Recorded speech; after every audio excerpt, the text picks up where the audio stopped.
In 1801, Thomas Young showed us that light could diffract and hence was a wave through his double-slit experiment. Then a couple of decades later, Michelson and Morley unexpectedly proved that light didn't propagate through any medium. It just propagated through pure vacuum with their eponymous Michelson-Morley experiment. The wave theory of light tells us that light comes in different frequencies and wavelengths that correspond to the color of light. In 1887, a German physicist by the name of Heinrich Rudolf Hertz conducted an experiment called the Photoelectric Effect. Essentially, Hertz directed a beam of light onto a metal plate. He observed that the electrons would fly out of the plate. They would be ejected. And more importantly, there was a weird relationship between the frequency of light directed and the ejection of electrons. If you directed a very intense beam of red light, like a ton of red light onto the plate, nothing would happen. But if you directed just the tiniest amount of blue light, electrons would be ejected.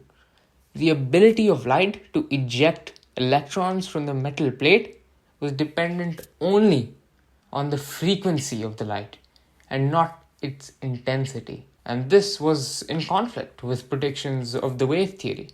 If light was a wave, only the intensity would affect the ability to eject electrons, not the frequency. This experimental result was the first blow to the otherwise perfect wave theory.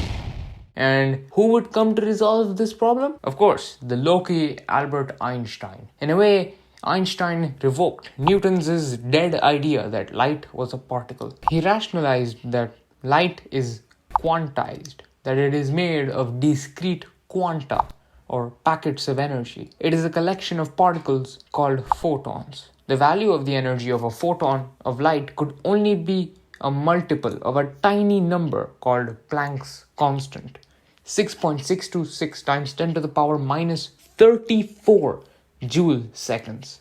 The energy, E, of a photon was equal to its frequency multiplied by Planck's constant. Since blue has a greater frequency than red light, it has greater energy, because energy is directly proportional to frequency. And this idea explains the photoelectric effect. An electron is knocked off the plate when it absorbs a photon. If you fire a high energy blue light of very low intensity, maybe just one photon, then an electron will be ejected, as even though it was just one photon, the energy provided by that one photon was sufficient due to the high frequency that it had.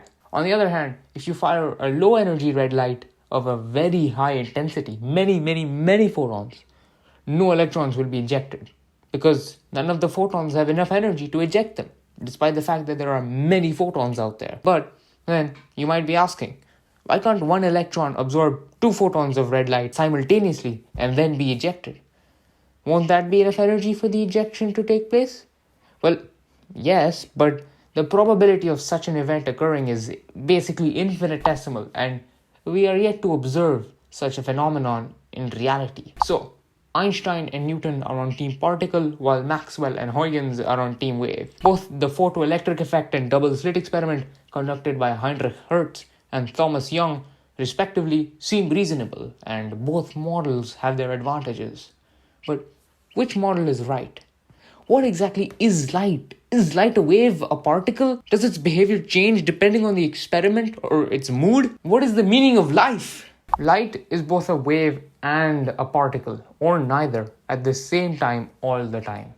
In the photoelectric effect, light was a photon. It was a particle. But it also had a wavelength that described its properties and determined its ability to eject the electron.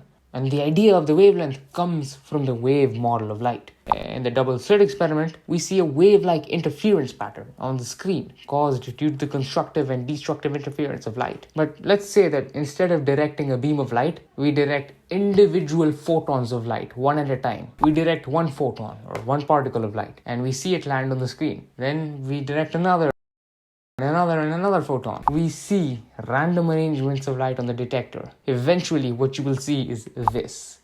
That is the interference pattern we saw before. That is the interference pattern we saw initially with Thomas Young's experiment. Even when directing the light photon by photon, the interference pattern still emerges. It's like each individual photon knows where it needs to be when it's fired. It plays its part in forming the pattern. What are we to make of this? Well, it's that both models of light are omnipresent and symbiotic in a manner of speaking. Pretty impressive and quite counterintuitive. We say that light exhibits wave-particle duality.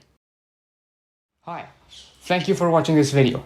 If you feel certain explanations weren't understandable or you have any questions related to them, please write to me in the comments section or through Gmail.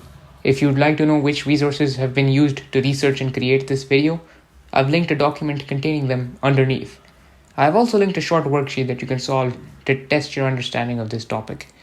Goodbye.